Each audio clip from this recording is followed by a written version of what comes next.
Ikaw nang bahala dun sa binigay ko sa'yo kagabi. Makakaasa ka, Augustus. Kasama mo ulit si Mulong sa lakad niyang to. Sige. Mulong, Yes, ma'am. alis na tayo papunta sa bodega. Handa mo na ang mga tao. Yes, ma'am.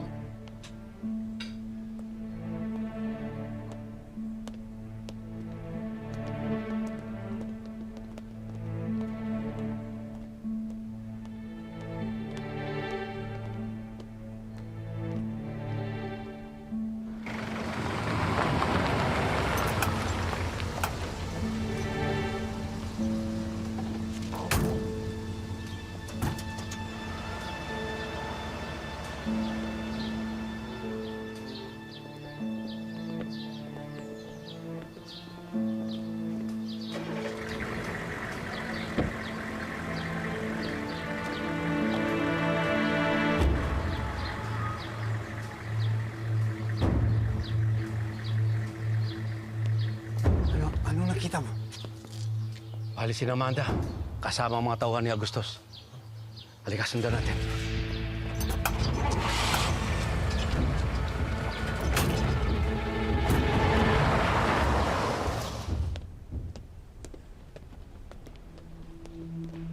Sir, may naghahanap po sa inyo. Sino raw? Si Mr. Jacobe at ang anak niya. Sige, papasukin mo.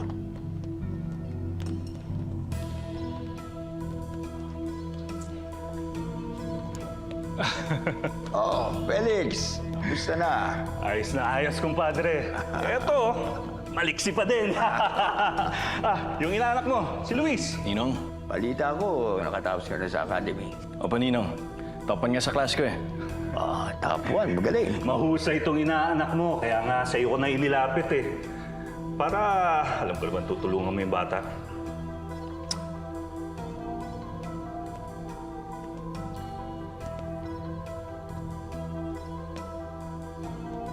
Hayaan mo, Luis. I-assign kita sa pinakamahalagang presinto na ahasa ng galing mo. Ang presinto ng Quiapo. Salamat po, Ninong.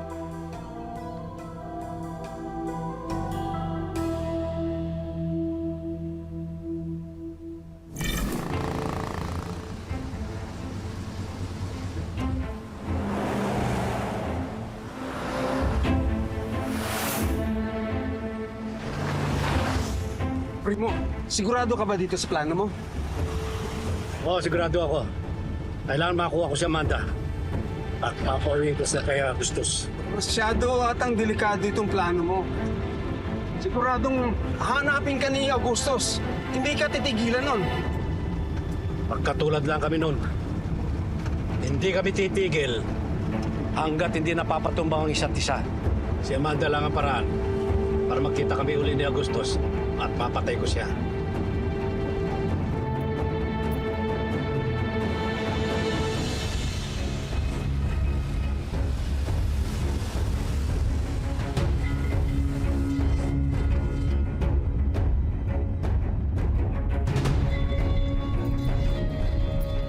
Mahirap dukutin si Amanda, Primo.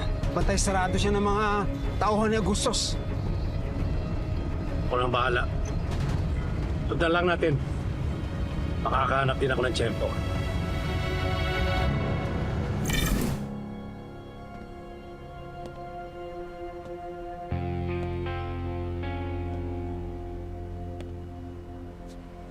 Paano nakalaya, Red Phoenix?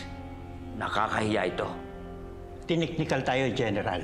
Kaya pinalalabas nila na hindi sa kanila yung droga. Kaya pumabor yung judge sa kanila. Malaki yung grupo ng sindikato, kaya madali sila nakakuha ng mga magagaling na abogado.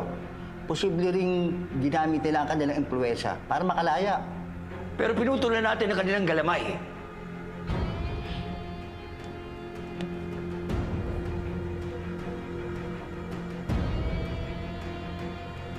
Tutukan niyo maigi ang Red Phoenix.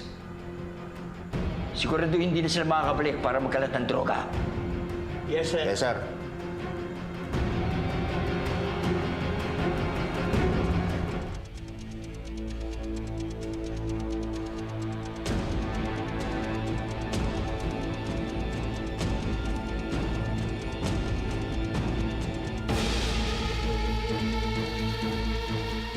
Frozen na ang assets ng Red Phoenix. Hindi kaya may malaki silang backer, kaya nakakuha sila ng dekalibring abogado at nakalaya? Kunin mo ang intel. Pinaimbestigahan ko na, General. Kilalanin mo kung sino tumutulong sa kanila. Dahil sila ang una nating bubuwagin. General.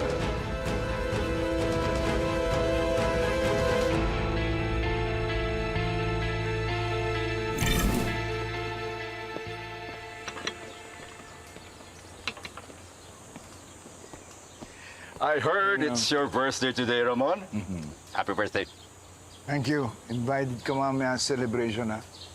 Uy, sige, punta ako. Nga pala, hindi nagustuhan ni General Pacheco yung paglaya ni Langkong. I'm sure. Nilaglag niya ang kasosyo niya. Siguradong takot siya ngayon na balikan siya na yung kung. Magkasosyo? Sina General Pacheco at Red Phoenix? Before. Si General Pacheco ang protector ni Angkong. Siya rin ang ulo ng organisasyon ni Amanda Salonga. Pag nalaman pala ni General Pacheco na may connection ka sa Red Phoenix, madadamay ka. Kaya nga kita hinarap dito para malaman ko na kanino ang loyalty mo. Sa akin ba o sa boss mo? Ramon, magkaibigan tayo. I'll stick with you till the end. That's good to know. Huwag kang mag-alala. Pinlano na namin ang laban na ito. Once na papapagsak natin si Pacheco, sisiguraduhin ko sa'yo na ikaw ang susunod na magiging regional director ng ALEA.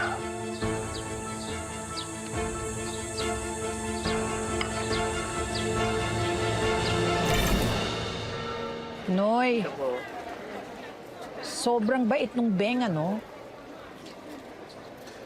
Nako, ikaw naman, tumutulong na nga yung tao at pinagdududahan mo pa.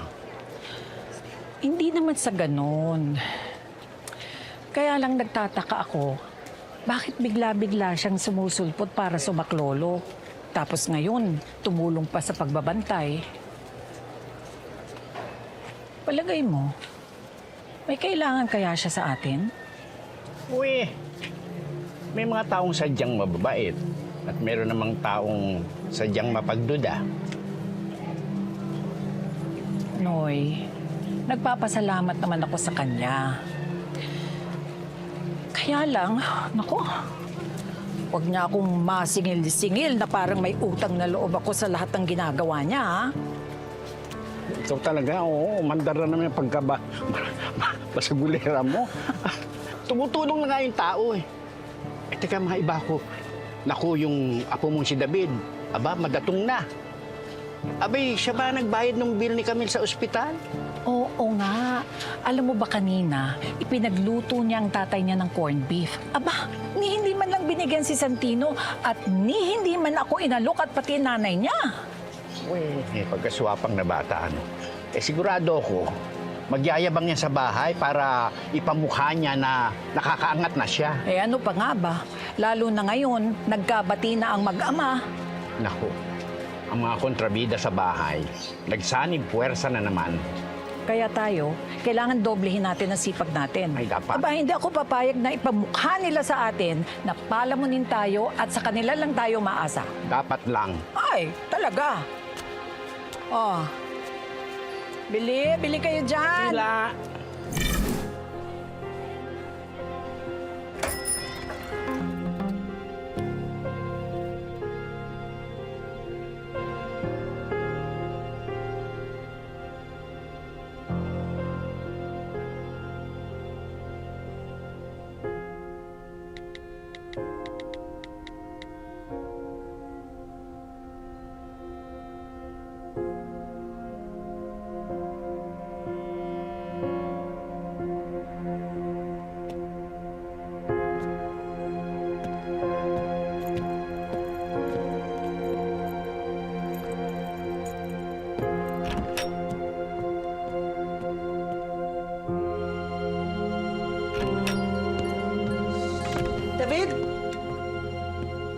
Aalis ka?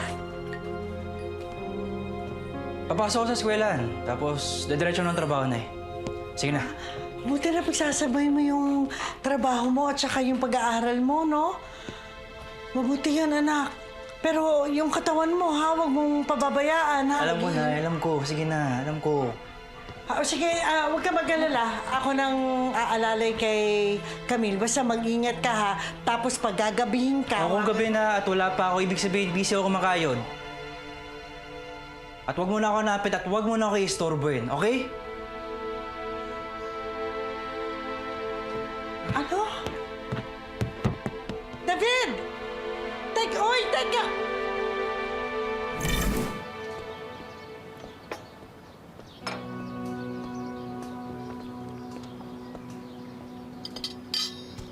Ba? Oh.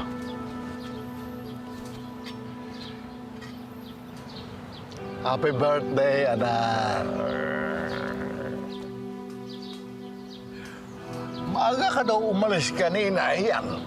Lumamig ng pagkain. Kinausap ko lang si General Rivas.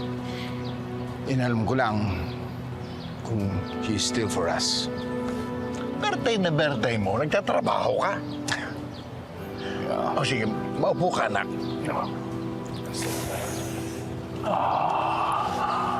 Anak. Eto. Ito. Nasa sa mga dokumentong yan na ikaw bilang Alberto Frias, ginawa kong legal ang pag-ampon ko sa'yo para maging Montenegro kang muli. Para kung ano man ang mangyari sa akin, ikaw ang magmamana ng lahat ng aking kayamanan. Pa, mahaba pa ang buhay mo. Huwag kang ganyan. Alam ko, pero hindi ka makakapagsabi. Inatake na ako sa puso, di ba? Kaya inihanda ko ng lahat. Lalo na pag dumating yung anak mo, kailangang maging isa siyang Montenegro.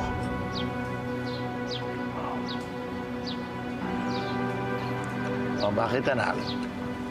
Hindi mo ba nagustuhan ang regalo ko sa'yo? Oo. Iniisip ko lang, anak ko, Papa. Excited ako makita siya, pero parang kinakabahan ako dahil hindi yata ako marunong maging ama sa kanya. Anak, mahalin mo lang siya. Bigyan mo ng oras at ng iyong panahon. Papa, hindi naman 3 years old lang ang anak ko. He's already an adult. Marami na wala sa akin at nakulong ako. Hindi lang kalayaan, hindi magkaroon ng sariling pamilya. Sariling asawa at anak. Hindi pa huli ang lahat, anak. Maaari ka pa mag-asawa, bumuo ng sarili mong pamilya na iyong hinahangad.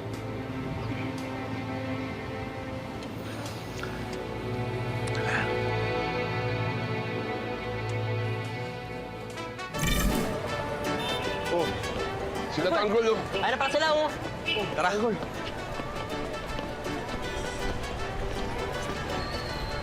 O ano? Nakahanap kayo trabaho? Wala eh. Puro punuan din.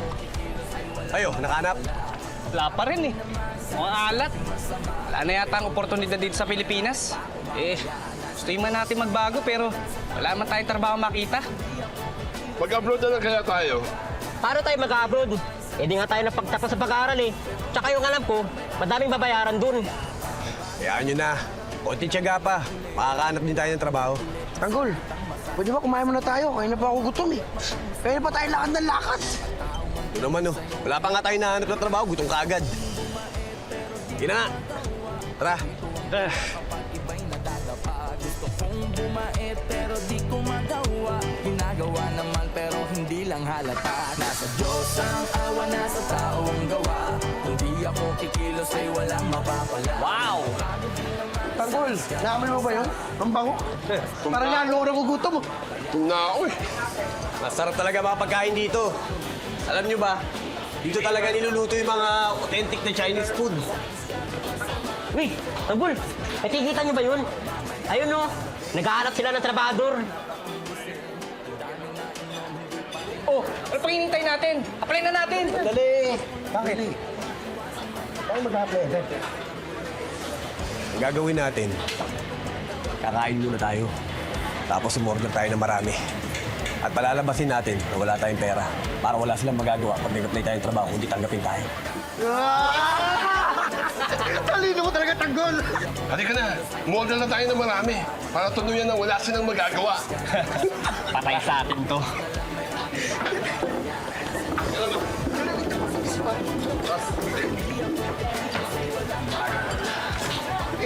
Bossing, isang hototay soup. Ototay soup, sir. Yung large. Yung large ototay soup. Saka isang pork spare ribs with chili. Spare ribs, sir. Okay. Large. Large po, sir, no? Saka isa pong beef broccoli. Beef broccoli. Gulay, kailangan ko yun. Para lalo ko lumakas. Saka isang seafood hot pot. Seafood hot pot. Init yun. Saka fried frog legs with salt and pepper. Fried egg. Saka isang yang chow fried rice. Large house fried rice. Okay, sir. Anything else? Okay na po. Okay na po. Okay. Kuya, teka lang. Kunti bilis lang po, ha? Okay, sir. Mabilis to, sir. Okay. Okay, salamat, sir. Sigurado ako, wala silang magagawa kundi tanggapin nila tayo sa trabaho. Baka talaga, Tanggol. Kaya sa'yo kami. Kain na kain, ha? Para bilis na lumaki. Kayo lumakas kumain. Tanggol, matatanggap kaya tayo dyan. Hindi nila tayo hindi pwede tanggapin. Eh wala nga tayong pambabayad eh. Hindi na magiging kapalit nun. Tanggapin nila tayo sa trabaho. Ang galing. Masaya to. Tangin mo, nakakain na tayo, may trabaho pa tayo.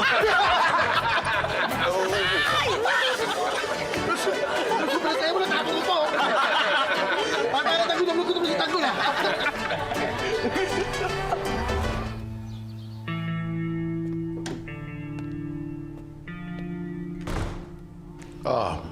Severino, ikaw na ang bahala sa entertainment mamaya, ha? Kilala mo si Ramon. Alam mo kung ano ang makapagpasaya sa kanya. Opo, Don Julio. Ako na hong bahala doon. May susunduin lang akong babae na kukumpleto sa birthday ni Sir Ramon. Very good. Sige na. Sige po.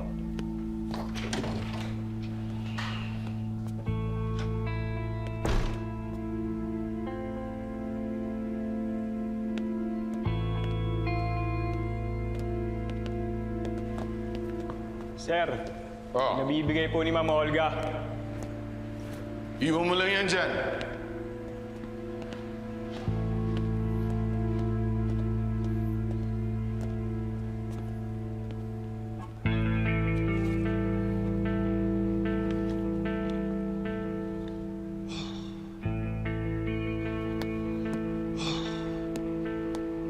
Uy, ganda niyan ah.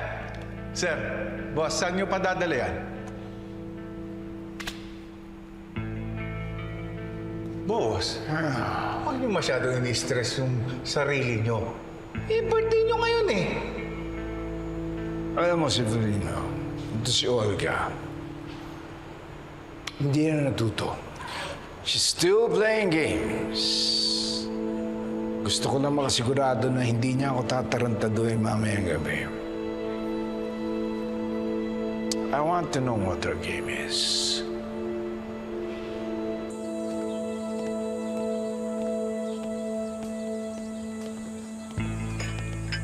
Wait.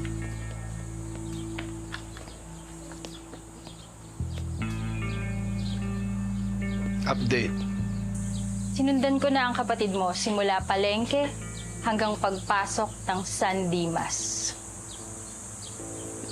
Nakapasok ka ng San Dimas. Oo. Nalagpasan ko ang mga bantay doon. Kakilala na ni Olga ang mga tambay sa lugar kaya madali siyang nakakapasok. At may pinupuntahan siyang bahay doon. Bahay ni Rigor Dimagiba.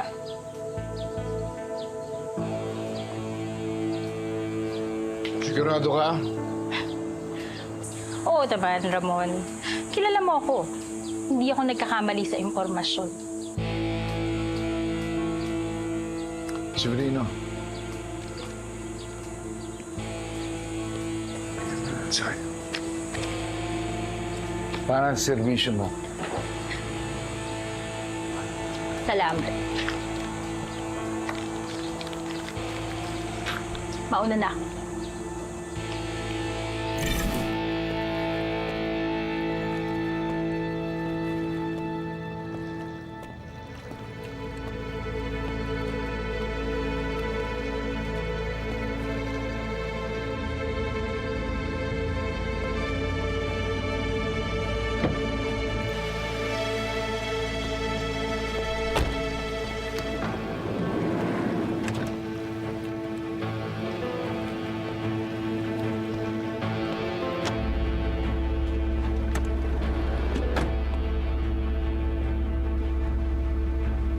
Bakit di tayo nagkita?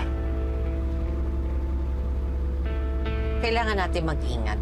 Hindi tayo dapat makitang magkasama. Alam mo bang pinasundan ako ng kapatid ko? Para siguraduhin kung hinahanap ko nga ang anak niya. Oh, baka masundan tayo dito. Kaya nga, kailangan mag-ingat.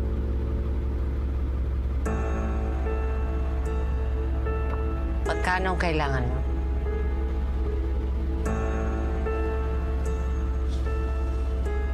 $200,000.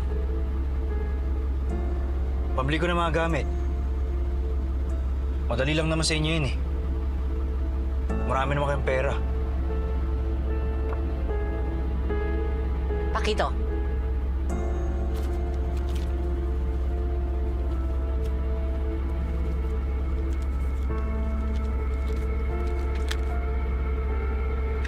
David, tandaan mo, hindi ko pinupulot ang perang yan. Ang perang yan, puhunan para maisakatuparan ko ang pinaplano ko. Kaya David, siguraduhin mo lang na may mapapala ako sa lahat ng mga pinundan ko. Oo. Pero, paano niyo ba papakilala dun sa Ramon na yun? Matalino at tuso ang kapatid ko.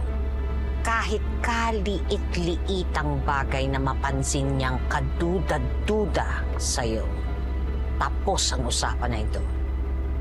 Kaya kailangan gumawa ka ng naiibang atake para mapaniwala mo siya na ikaw ang anak niya. Kapag nagawa mo yon,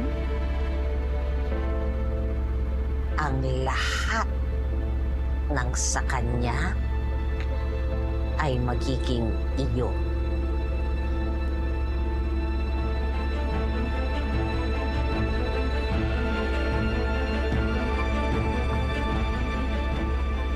Alis na ako.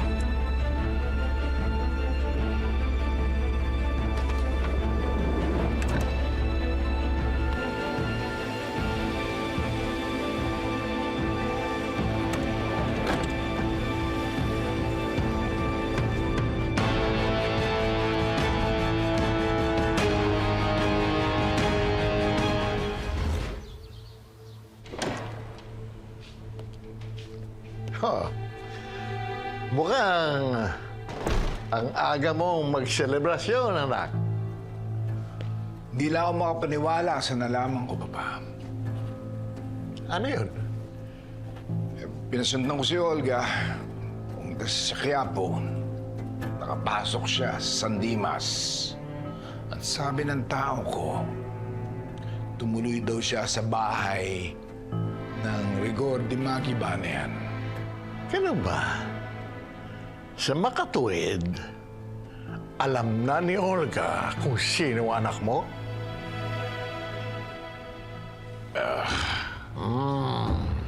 Sa tingin ko, ang anak mo ang magiging regalo ni Olga mamaya.